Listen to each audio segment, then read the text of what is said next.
going, y'all? This is Francisco with Covenant Dispatch LLC, and welcome to my YouTube channel. Guys, if this is your first time visiting this channel, please do me a favor. Right under this video, hit that like button so that this video can reach a more broader audience. Secondly, hit that subscribe button if you haven't already done it. I promise you'll enjoy all of our content. And then thirdly, hit that notification bell so that way you can be alerted for when we do future videos, and then also when we go live. Sometimes we do go live and do Q&As and things like that. We do giveaways, so you want to be alerted for that. So guys, as you can see in the title of this video, the thumbnail, we're going to be talking about how you can grow your dispatch company, or really how you can outsource your dispatch company. First of all, I want to say forgive me for the lighting. The reason why I turned the lights a little bit more dim is because this whiteboard reflects off of light, and some of the light would have hindered you guys from being able to see the text that I put on the whiteboard. So I did turn the lights a little bit dim so that way you can see everything. So again, we're going to be talking about how to grow your dispatch company. So I get a lot of people that ask me this question. So I figured it would be a good way to answer it by just showing you guys on the whiteboard. And I'm going to give you guys 6 steps on how you can do that. Now, as you can see, I'm going to use my tablet for notes. But before I get into the video, I did want to say this. We offer an independent freight dispatcher course. On the independent freight dispatcher course, sometime this week, I will be posting a more detailed version of this video. So what I'm going to give you guys today is more of a general breakdown on how you can do this. But in the dispatch course, I'm going to be uploading a more detailed video. So for those of you who purchase our independent freight dispatcher course, stay tuned for that. Look at your emails, check your spam mail just in case we send it there. But we are going to be uploading a new video showing you guys how to do this and more, and we'll elaborate more on it. So for the rest of you guys, if you're interested in our course and any of our online trainings, consultation, all of those links are in the description under this video where you can access them all. We also have our contact information for you guys to ask us any question you want to. I personally believe, and I don't say this in pride, I personally believe that we have the best independent freight dispatcher course showing you guys how to start your dispatch company from home for the best price. I believe so. We sold hundreds of courses. People love it. We get no bad reviews.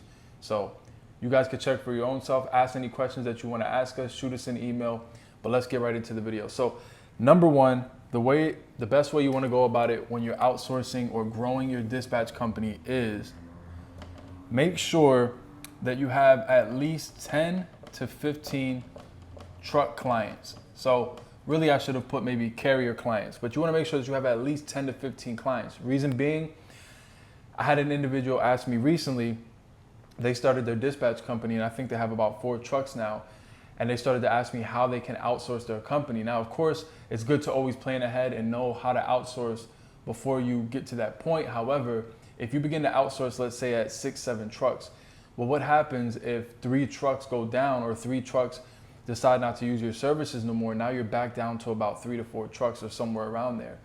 The problem with that is now you're paying a dispatcher, however you're paying them or compensating them, but you're not getting the money back in return. And so it just makes like a, unorganized, sticky situation. So you want to make sure you have at least 10 to 15 trucks. Once you reach that threshold, then you'll be able to get to the point where you start to consider, okay, can I start to outsource? And how am I going to start outsourcing? Because if anything, let's say you lose 3 trucks, you still got about 12, and then your marketing efforts will, of course, replenish those drivers as you continue to market your company. And really, I should have maybe put 10 to 20, but 10 to 15 is also a good standard to go by. Number 2, decide whether, when you are outsourcing your company, if you're going to hire remote employees or independent contractors. We're going to elaborate a little bit more on that. And when you're doing that, also make sure that you're checking your state's guidelines. So the IRS already has their own, the IRS is federal. They have their own guidelines on what makes or constitutes an independent contractor versus an employee. But you also want to make sure that you check your state, because your state's also going to have particular guidelines as well. Make sure that you're within legal grounding when you're looking to outsource, whether it be independent contractor or employee. So number 2, we're going to go with employee versus independent contractor. Do your due diligence. So the first step, make sure you have 10 to 15 trucks. Second step, consider whether you're going to go independent contractor or remote employee. Thirdly, if you do choose employee, and I'll even put that here, right? If you do choose employee, make sure, now I want to say this also, we don't recommend that when you're outsourcing your dispatch company that you choose to hire a remote employee. And here's the reason why. If you happen to be a dispatch company that offers dispatching services, but you also own a brokerage and you also own trucks and you also may possibly own warehouses, you're what's considered an asset-based dispatch company. If you are an asset-based dispatch company, then go for it. Hire an employee because you have the sustainability to be able to hire an employee. Reason why we don't recommend hiring an employee is because most dispatch companies are non-asset based. They're working remotely from home. And so you don't have the same sustainability as an asset-based independent freight dispatch company. So if you decide to hire an employee, you have to be competitive with wages. You have to offer paid time off. You have to offer vacation. You have to pay workers' compensation. You have to pay unemployment taxes, payroll taxes. There's a lot that comes with hiring an employee, which is why we don't offer it unless you are an asset-based dispatch company or you have the capital, the amount of capital to be able to hire an employee with no problem. So you make sure that if you are going employee, that I'll even put do your due diligence, right? And I'll just put DIL because I don't want to keep going down there. Do your due diligence. Number 4, you want to also, again, do your due diligence or do your, you guys know what I meant, RESEARCH, research. Do your research on the current market if you're going to hire an employee or an independent contractor, but more specifically, an employee. Make sure that you're doing your due diligence on the current market within the state that you live in.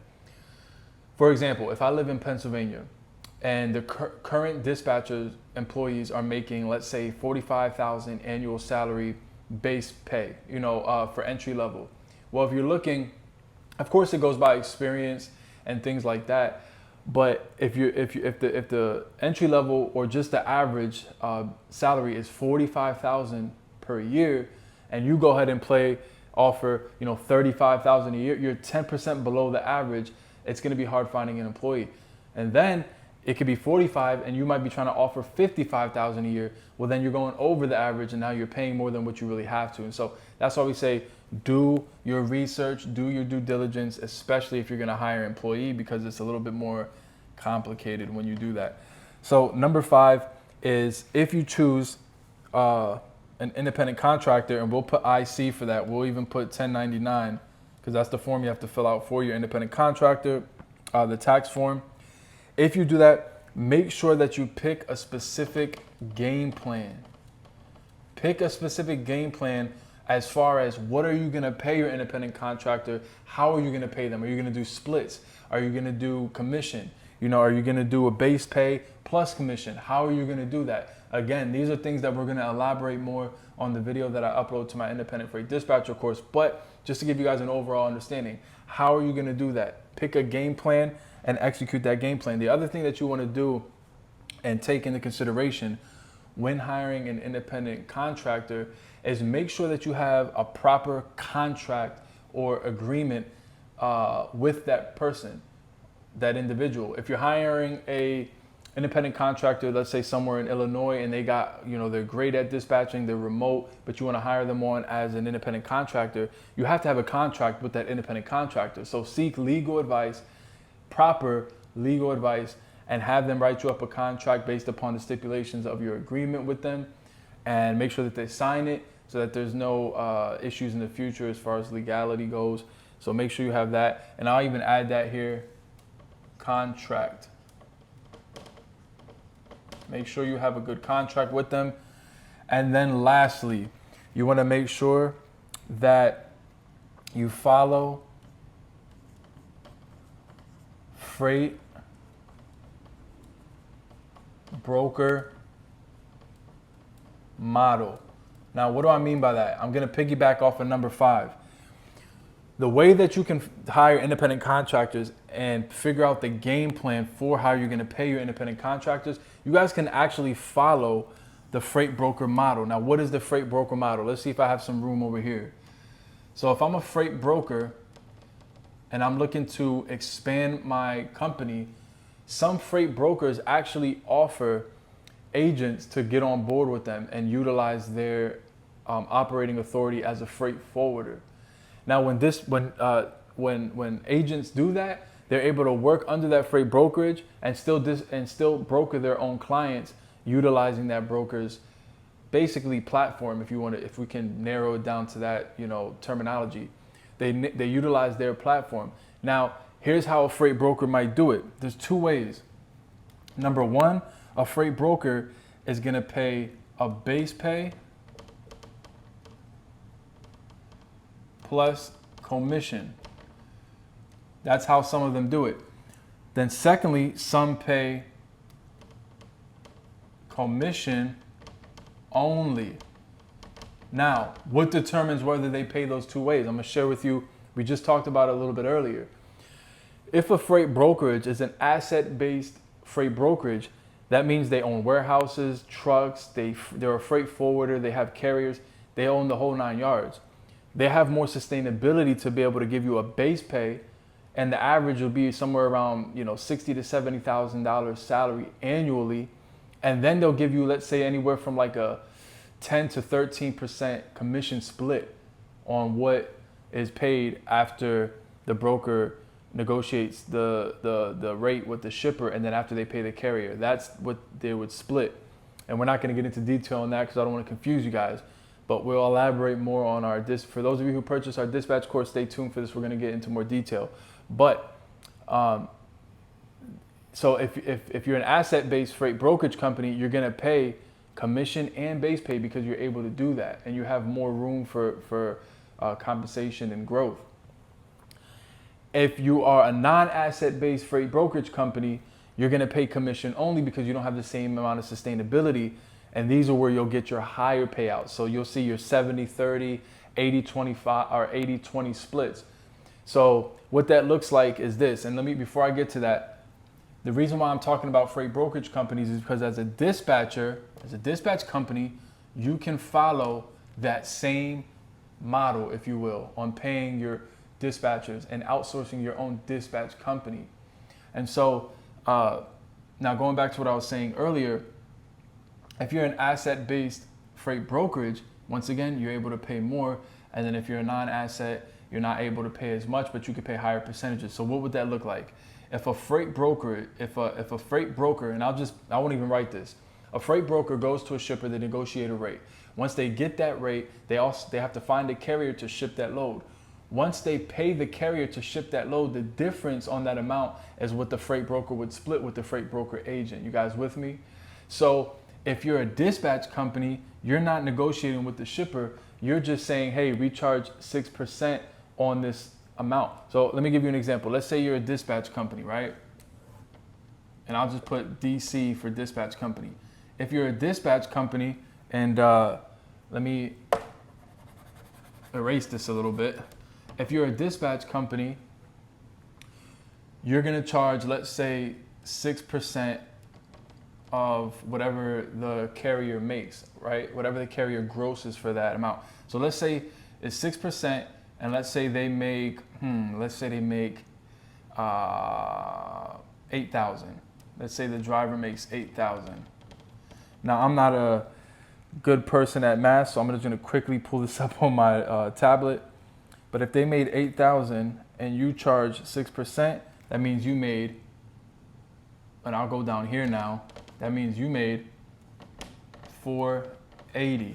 Now, if you have a dispatcher under you, and let's say you guys are doing a 75-25% split, that means that 75% goes to your agent, 25% goes to you. So if you took 25% of 480, then you would be getting paid 120. Now let's just say that driver has 5 carriers. Well, if they have 5 carriers and you're averaging out about the same gross for every carrier, you'll make about $600 off of one dispatch agent with 5 carriers. Now, these are just hypothetical situations, but very highly possible as well. So guys, I'm not going to get into any more detail. I gave you guys a bunch of great information. If you're looking to outsource your dispatch company, this is a great model to follow, a great way to do it. Here's 6 steps. Mind you, the number 1 and 2 are still under number 6. So don't think, oh no, this is 8. It's still 2 steps under 6. Follow this model and you'll be able to organize your own and outsource your own dispatch company. Any questions, guys? Shoot us an email. Our email and contact information is under this video in the description, as well as our independent freight dispatcher course. If you're interested in learning more on how to even start your dispatch company, I hope this helped you out. Send it to someone that you know this might help out, and I'll see you guys in the next video.